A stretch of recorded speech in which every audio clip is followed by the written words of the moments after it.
When is Netflix going to learn that spending hundreds of millions of dollars to readapt an animated series isn't gonna fucking pay off?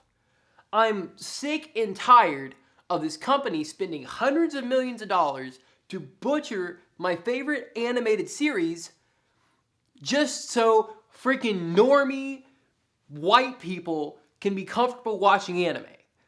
Quite recently, Netflix dropped their live action adaptation of Avatar: The Last Airbender, and it is shit. Albeit the bar for a live action adaptation of Avatar was really low, considering the previous movie adaptation, it was a little bit better than that, but it was still kind of shit. And it leaves me wondering, why is Netflix spending hundreds of millions of dollars adapting anime series into live action? It's literally what Disney's done for the last, 15 years, taking their Disney princess movies, putting them into live form. It adds quite literally no value. I actually had a little glimmer of hope based off the fact that Netflix was able to pull off a pretty decent adaptation of One Piece. And I kind of got to eat my words here because I made a video about a year ago talking about how shit the Netflix One Piece adaptation was going to be. It ended up blowing my mind, and it really stands as an outlier of a truly successful anime adaptation. So I'm going to compare Avatar: The Last Airbender to One Piece and kind of talk about what the two adaptations do differently and why One Piece, arguably a much more difficult show to adapt, did a lot better than freaking Avatar: The Last Airbender. What I was really impressed the most with the Netflix adaptation of One Piece is they understood the assignment. A lot of times for most of these adaptations, the director and cast and crew focus immensely on the details and getting the style and the feel of it just right, trying to one-to-one match the anime and the source material. You cannot do that when you're adapting an animated work to a live action work. What they did do really well, though, they understood the story that was trying to be told, they understood the feel, the nature of what they were going for, and they weren't afraid to make the changes needed to make the source material a little bit less awkward. They included characters in arcs where the characters weren't originally in, because it would have been weird if they didn't do it in the condensed amount of time. And they were kind of able to adjust their episodes to fit with the arc-by-arc structure of the One Piece manga/anime. And really, they left the style a little bit cartoony. They didn't focus on making all the fish people hyper-realistic, and they didn't, mute down the colors. They kept everything super zany and weird, which is how One Piece should be. And they were able to show how cool the world of One Piece is to hundreds of millions of people. It was perfect. I mean, Oda himself, literally, he fucking put out a post about it. I mean, what more could you ask for?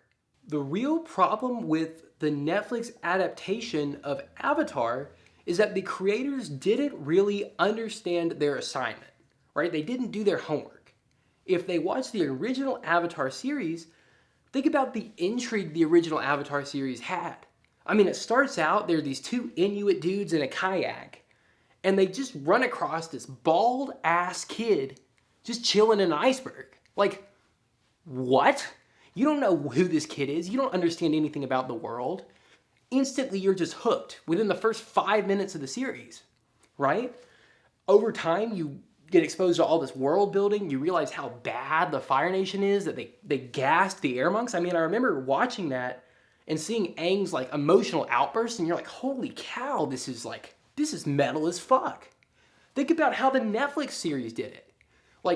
It starts out with a lazy ass 5-minute flashback showing you how bad, all these nations are. They already show the Fire Nation, they show them gassing the monks, and it's like, this is so lame. If you were watching this for the first time, you wouldn't really be interested in this at all, right?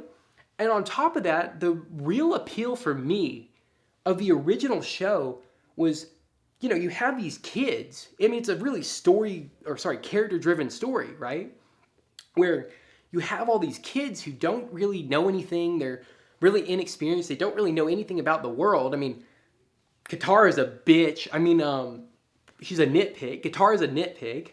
You have Aang, who's really philosophical and doesn't really want to use his power. You have Sokka, who's really rambunctious and, ready to go headfirst into trouble. And throughout the story, episode by episode, little by little, they get exposed to difficulties.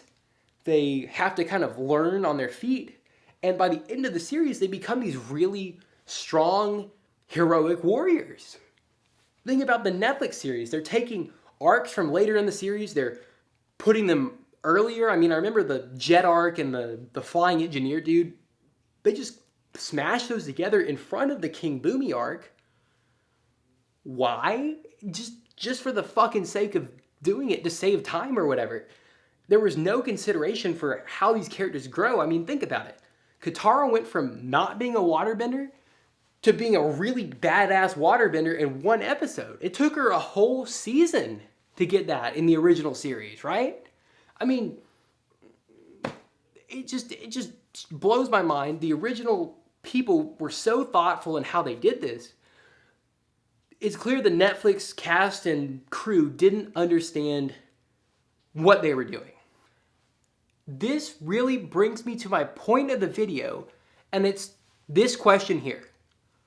What is wrong with the original Avatar?